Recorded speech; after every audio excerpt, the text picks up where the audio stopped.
In this video, we'll learn about the 10 types of overeating. There are many different reasons people overeat. It's not as straightforward as the idea that fat people are just being greedy. In fact, as we've already covered, for many people, the compulsion to overeat is very hard to control. Overeating can lead to heartburn, discomfort, and stomach pain in the short term, as well as gastrointestinal problems, flatulence, bloating and diarrhea, heart problems, cancers, and obesity in the long term.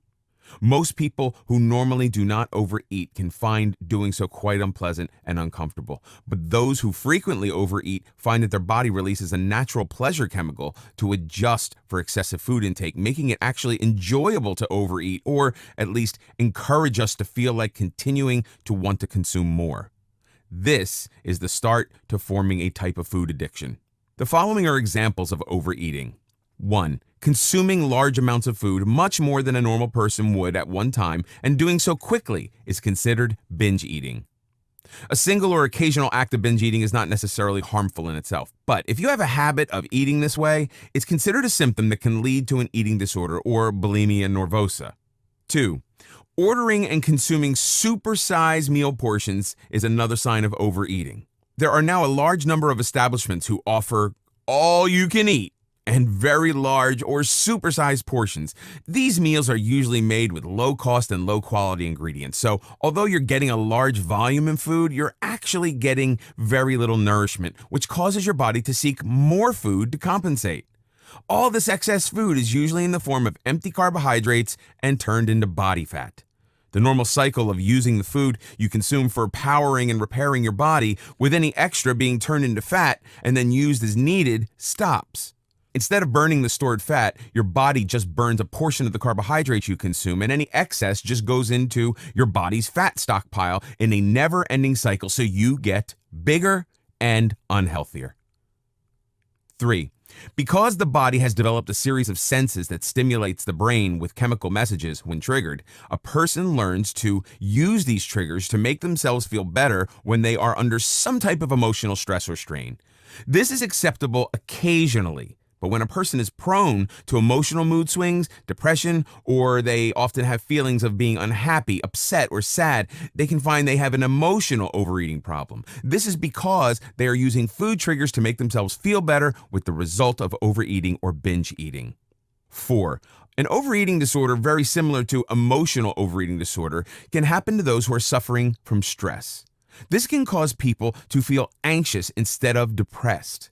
This type of overeating disorder is often associated with people who have a heavy workload or work long hours without taking time off for adequate rest and meals. When you eat rapidly, especially when you're on the run, there's a high tendency to overeat or binge. The simple explanation for this is because the stomach does not have time to relay the full signals to the brain, which normally stops a person from eating when he's full. 5. Sugar-type food addictions are a major cause of overeating. Often they form at a very young age, usually starting when babies and children are given foods with high sugar content. Not only do people who crave sugar often become overweight, they are more likely to have dental problems and high blood sugar levels. These factors will lead to diabetes. Studies suggest that a high sugar diet is a major cause of emotional issues. A trap many people fall into is having a healthy, wholesome meal, then following it with a sugar-laden dessert or drinks that negate many of the benefits they would have had from their meal.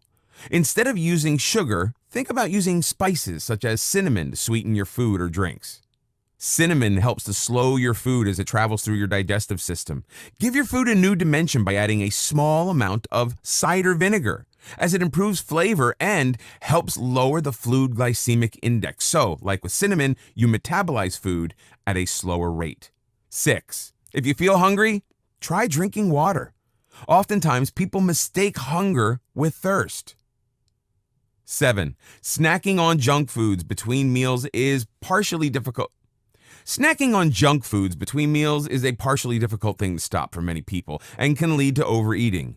If you feel the need to snack, pick snack foods that are healthy and nourishing, such as vegetables like carrots, celery, or salads. Fruit and nuts are also wholesome food choices, but the total calorie count for the day should be taken into account if you're trying to reduce your body weight or daily calories intake. 8. Many people now get a substantial part of their weekly food diet from fast foods. This makes eating normal volumes of food very difficult because fast foods are purposely designed to make you want to eat more of them. They have in their ingredients carefully formulated chemical additives to make them react with your taste buds, sending messages to your brain that the body needs more of this.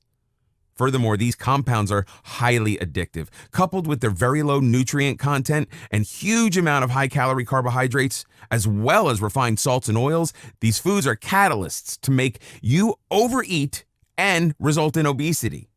9. A lot of good people fall into the trap of finding comfort in eating food. Sometimes this can be a good thing as long as you are careful about selecting the right types of foods and balance your eating with a reasonable amount of physical activity. Another major lifestyle issue most people have today is that they always pick the wrong food and don't exercise. Even worse, they incorporate eating as a means of coping with their emotions. There are people who indulge in food when they're happy, sad, frustrated, stressed, angry, and all different emotions. They become dependent on food as a remedy for their own self-comfort. 10. Social eating can also lead to another type of overeating disorder. Oftentimes, social eating involves consuming large amounts of food and drinks spread over a relatively long period. While attending these social events occasionally is not a problem, those who often eat socially can feel they are obliged to eat and possibly drink more than they normally would. Often these meals are high in calories and not very filling, so people tend to consume them in large volumes. 11. Some people find that they are at a loose end or do not have enough things to occupy their minds. They become bored, so in place of other stimulation, they resort to eating just to relieve themselves from boredom. These people are most likely to become binge eaters and go for supersized portions like fast foods, as well as taking part in excessive snacking of predominantly junk foods.